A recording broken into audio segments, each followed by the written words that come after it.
Hello guys, welcome back to my channel. कैसे हो आप लोग। आज का टॉपिक है हमारा कि why most startups fail in the first year. मतलब बहुत सारे जो स्टार्टअप 90% जो स्टार्टअप होते हैं वो पहले साल ही फेल हो जाते हैं। इसका मोस्ट सबसे मेन रीज़न होता है नो मार्केट नीड। आप जो प्रोडक्ट बनाते हो, जो आपका प्रोडक्ट है, आपको पहले ये देखना पड़ेगा, ये मार्केट रिसर्च करनी पड़ेगी। मतलब मेन पॉइंट हमारा होता है मार्केट रिसर्च। और इस पॉइंट में ही काफ़ी लोग अटक जाते हैं कि मार्केट रिसर्च नहीं करते हैं, ठीक है, और ऐसा कोई प्रोडक्ट बना देते हैं जिसको मार्केट में नीड ही नहीं है। जब उस प्रोडक्ट का मार्केट में कोई नीड ही नहीं होगा तो उस प्रोडक्ट के चलने के चांसेस लगभग 90% कम हो जाएंगे। इसका फर्स्ट रीज़न यही है।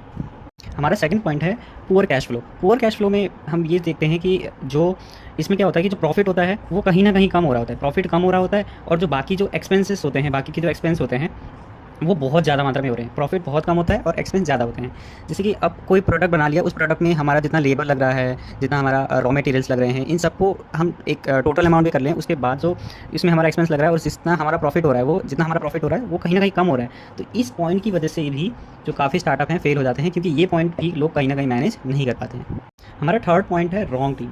आपने एक अच्छा सा आइडिया बनाया, एक अच्छा सा आइडिया आपने सोचा एक स्टार्टअप के लिए, स्टार्टअप को आपने स्टार्ट भी कर दिया, काफ़ी आपने जो लीगल डॉक्यूमेंट्स थे सब कुछ कर लिया। अब आपको बारी आती है टीम बनाने की। जब आपने टीम बनाने की बारी आई, उस टाइम पे आपने उन लोगों को चूज़ नहीं किया जो लोग ज़्यादा इस चीज़ पे इंटरेस्टेड हैं। जितना आप इस स्टार्टअप के लिए देना चाहते हैं उतना ही वो लोग देना चाहते हैं। ऐसे अगर हम जब रॉन्ग टीम भी हम ले लेते हैं ना, जब अपनी कंपनी या अपने स्टार्टअप में गलत लोग ले लेते हैं जो काम करने में इतने जुनून नहीं है कहीं ना कहीं, तो इस पॉइंट की वजह से भी कहीं ना कहीं स्टार्टअप फेल हो जाता है। क्योंकि सबसे मेन पॉइंट आ जाता है डीमोटिवेशन। क्योंकि जब हमें रिजल्ट्स नहीं मिल रहे होते हैं, टीम की वजह से कोई रिजल्ट्स ही नहीं मिल रहे हैं, तो कहीं ना कहीं स्टार्टअप फेल होने का एक रीज़न बन जाता है।